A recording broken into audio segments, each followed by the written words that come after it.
Oke, Assalamualaikum warahmatullahi wabarakatuh. Selamat pagi semuanya.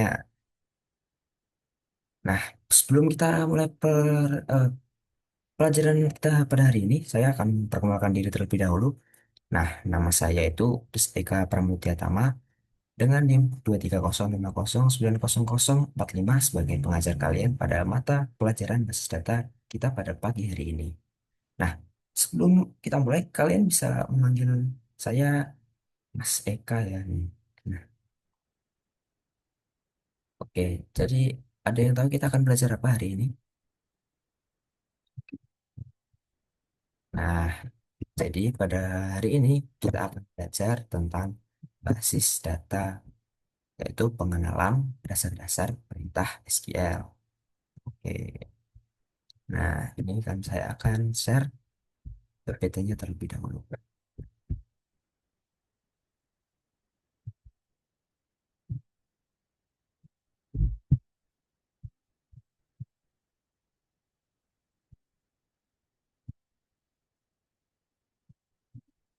Nah, udah kelihatan ya PPT-nya? Gimana? Oke, bentar. Skip.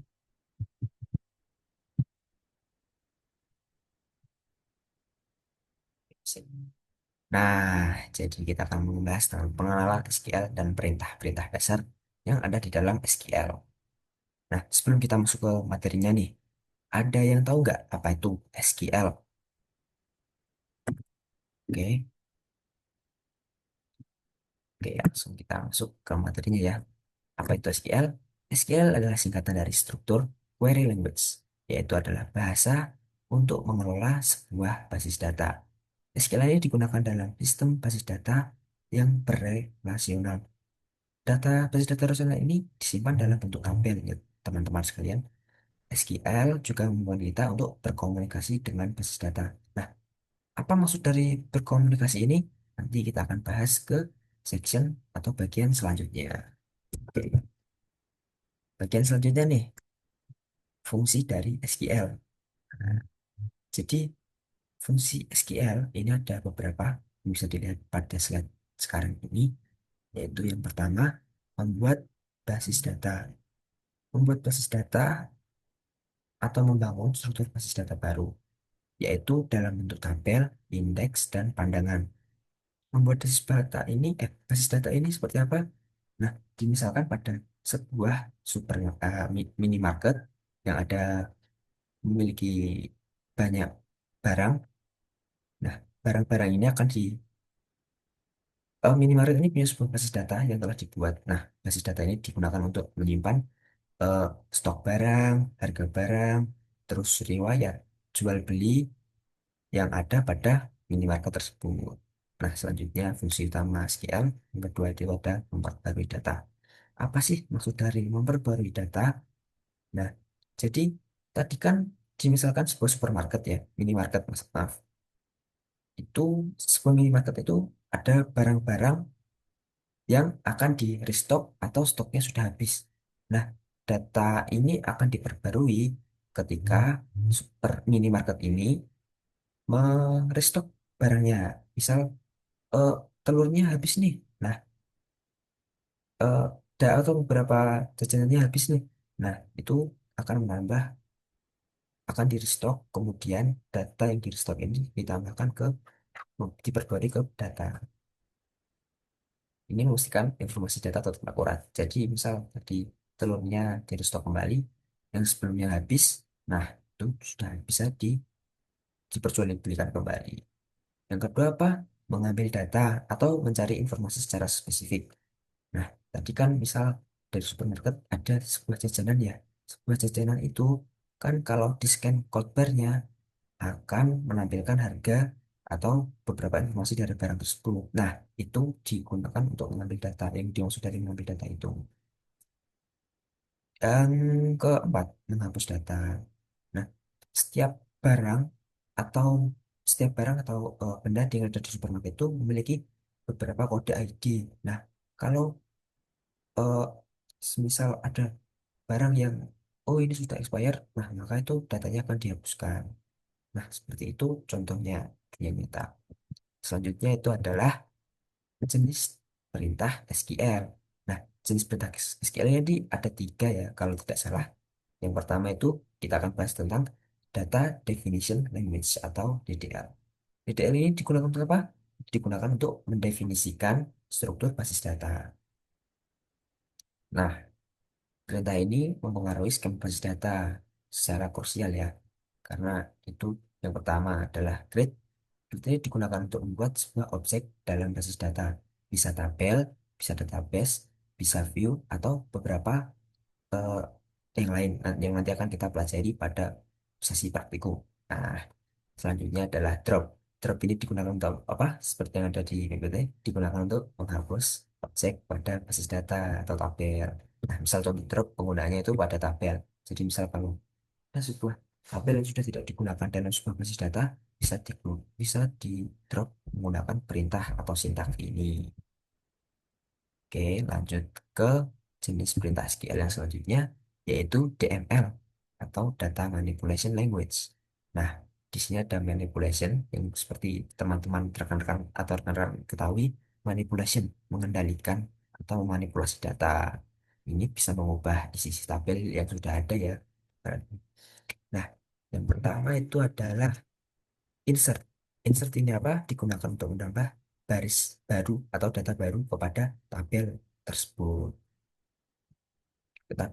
Maksud saya ke data tabel yang sudah ada ya. Nah, contohnya itu insert into, kemudian nama, kemudian informasi yang ada pada tabel. Yang kedua adalah update. Nah, update ini seperti namanya yaitu mengubah atau memperbarui data yang sudah ada pada sebelumnya.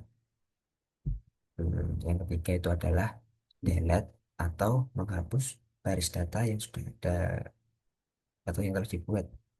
Ya, yang seperti saya sampaikan tadi yaitu menghapus data barang-barang yang sudah expired pada sebuah minimarket. Kita lanjut ke jenis perintah SQL yang selanjutnya yaitu DQL atau Data Query Language. Nah, ini ada satu yaitu select. Select ini digunakan untuk mengambil data atau kalau dalam contohnya ini itu sintak untuk menampilkan sebuah data yang menampilkan sebuah data yang sudah ada atau tabel yang sudah ada. Nah, nanti kita akan mencoba sintak ini. Oke, lanjut ke materi selanjutnya yaitu adalah contoh perintah dari create. Ini adalah sintak tabel untuk data siswa. Jadi nanti sebuah tabel kita misalkan maksud saya database yaitu database sekolah misalkan. Nah, itu nanti akan ada tabel siswanya. Nah, siswa ini akan punya ID dan informasi-informasi yang ada sintak ini ya. Nah, ini digunakan untuk mendefinisikan kolom dan tipe datanya. Misal kalau ID siswa ini integer, nama siswa adalah string, ini dikenal varchar, umur adalah integer, kelas adalah varchar. Nah, ini nanti bisa ditambahkan informasi-informasi lain. Misal adalah alamat, atau bisa juga, status mungkin yang masih jomblo atau gimana. Nah, itu bisa. Tapi ya gitulah. Oke, lanjut ke yang selanjutnya. Contoh perintah insert. Nah, tadi itu insert untuk apa? Ada yang ingat? Ya, benar. Untuk menambahkan data atau memasukkan data pada tabel. Nah, contoh penggunaannya adalah insert into lalu nama tabel. Nah, nama tabel di sini tadi dalam kasus tadi yang sudah dibuat create tabel itu adalah nama tabelnya adalah siswa dengan eh eh, informasi yaitu ID siswa, nama siswa, umur, dan kelas. Kemudian value atau eh, isi isi dari ID ini adalah pertama satu ID siswanya satu yaitu Budi Santoso, ID siswa satu, lalu nama siswanya Budi Santoso, umurnya 16 dan kelasnya 10 IPA 1. Ini akan hanya menambahkan satu baris data. Nah, kita bisa menambahkan basis data, bisa menambahkan lebih banyak siswa lagi cara nanti dengan cara kita tambahkan lagi ke bawah dengan cara yang sama dengan ini ya, values dalam kurung ini atau kemudian di titik koma. Nanti akan coba secara langsung secara praktikal saja. Nah, ini adalah contoh perintah select. Nah, seperti tadi yang saya contohkan, select from ini digunakan untuk menampilkan tabel yang sudah dibuat. Nah, ini adalah penerapan SQL dalam dunia nyata. Nah, tadi kan saya sudah menyontohkan ada sebuah minimarket yang menggunakan database ya. Nah, itu di kehidupan sehari-hari kita juga banyak loh ternyata. Seperti sistem akademik. Nah, rapor kalian itu ternyata juga yang menggunakan e-rapor ternyata ada database-nya, yaitu menyimpan nama kalian, nilai kalian, dan data-data siswa. Itu satu sistem akademik. Kalau toko online itu digunakan untuk menyimpan seperti mengelola produk, pesanan ini check out yang belum di check out ya, cek ya itu, dan informasi pelanggan. Kemudian ada juga web sosial. Web sosial ini seperti apa? Hmm, eh, Web sosial ini Facebook dan Instagram ya contohnya. Itu bisa menyimpan profil kalian, bisa menyimpan postingan. Nah, like-like kalian juga bisa disimpan oleh sistem web sosial ini. Dan keempat ini perbankan online. Nah, perbankan online seperti yang kita tahu ya, itu menyimpan uang. Nah, menyimpan uang. Nah, maksudnya mengelola transaksi yang dilakukan secara online. Bisa jadi nanti kita bisa melihat nih riwayat transaksi kita karena sudah disimpan dalam database. Kemudian ada saldo rekening. Nah, saldo rekening juga sudah pasti ada disimpan di database kan. Kalau untuk mencatat saldo kalian. Yang kemudian adalah data nasabah. Ya, itu data-data kalian yang menyimpan uang pada bank tersebut. Nah, itu saja terkait presentasi kita. Kita langsung saja mulai ke prakteknya ya.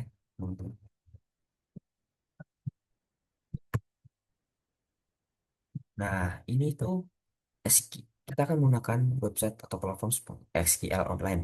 Nah, kenapa kita menggunakan ini? Karena SQL online lebih mudah karena bisa diakses secara online ya. Jadi tidak perlu mendownload. Karena ini cuma pengenalan, teman. Nah, nanti rekan-rekan bisa ah mencoba juga di rumah. Tuh, itu kelebihan salah satu kelebihan dari SQL online ini. Nah, yang pertama itu kita buat apa? Ada yang bisa ini eh, menyebutkan kita akan membuat apa terlebih dahulu. Nah, ya benar. Yang pertama itu adalah membuat sebuah database. Misal, karena harusnya itu ada sebuah inputan ya itu nanti kita bisa memasukkan itu ke database sekolah ini. Nah, kemudian di use itu kalau kalian menggunakan MariaDB di eh, menggunakan input CMD komen atau komen prompt. Nah, tapi karena kita menggunakan SQL online, kita bisa langsung membuatnya di sini. Ditambah grid SQL dan kita masukkan nama database-nya. Coba sekolah. Saya kita klik oke. Ini sudah langsung ke use dan langsung terbuat. Nah, setelah itu kita melakukan apa? Ya, itu benar. Eh, create tabel. Untuk mempersingkat waktu, saya akan menggunakan clipboard saja. Nah, ini adalah membuat sebuah tabel. Nah, ini adalah ID siswa yang menggunakan integer. Kemudian ID ini karena unik, kita bisa gunakan sebagai primary key. Kemudian nama yang menggunakan string, kelas juga menggunakan string, tanggal lahir menggunakan date. Lalu ini adalah nilai kalian ya, nilai rata-rata pada misal pada ulangan atau nilai semester ini. Kemudian kita run. Nah, kalau sudah berhasil itu akan keluar seperti ini ya. Nah, ini adalah informasi dari tabel tersebut. Lalu selanjutnya, kita akan memasukkan informasi pada tabel tersebut. Nah, informasi kita menggunakan insert itu. Nah, tadi kan saya contohkan, misal Budi Santoso sudah ya, tapi karena ini ada beberapa perbedaan dengan contoh yang tadi, nah kita sesuaikan saja. Jadi, Budi Santoso itu nama, kelasnya itu 12 LPL, kemudian tanggal lahir, nilai rata-ratanya. Nah, tadi kan saya menambahkan secara eh, bisa menambahkan. Nah, ini yang susah saya bisa menambahkan. Jadi kalian buat sebuah kurawal baru, kemudian ini koma, menambahkan, lalu memasukkan data yang sama. Jadi Aisyah sebagai nama, 12 TKJ yaitu kelas, kemudian tanggal lahir dan rata-rata eh, nilai nilai ini si Siti Aisyah ini. Dan koma. Nah, sama juga pada Antir Nugroho ini kita sesuaikan. Nah, yang terakhir kita menggunakan titik koma ya sebagai akhiran pada sintaks. Oke, kita coba run. Nah, kalau di SQL online ini bisa ini ya, bisa muncul. Nah, ini artinya sudah ditambahkan ke dalam database atau tabel. Nah, kita juga bisa memanggilnya dengan perintah apa? Jadi select form, benar. Kita select form, kemudian nama tabelnya tersebut. Nah, kita akan memanggil tabel siswa. Langsung kita run. Nah, adalah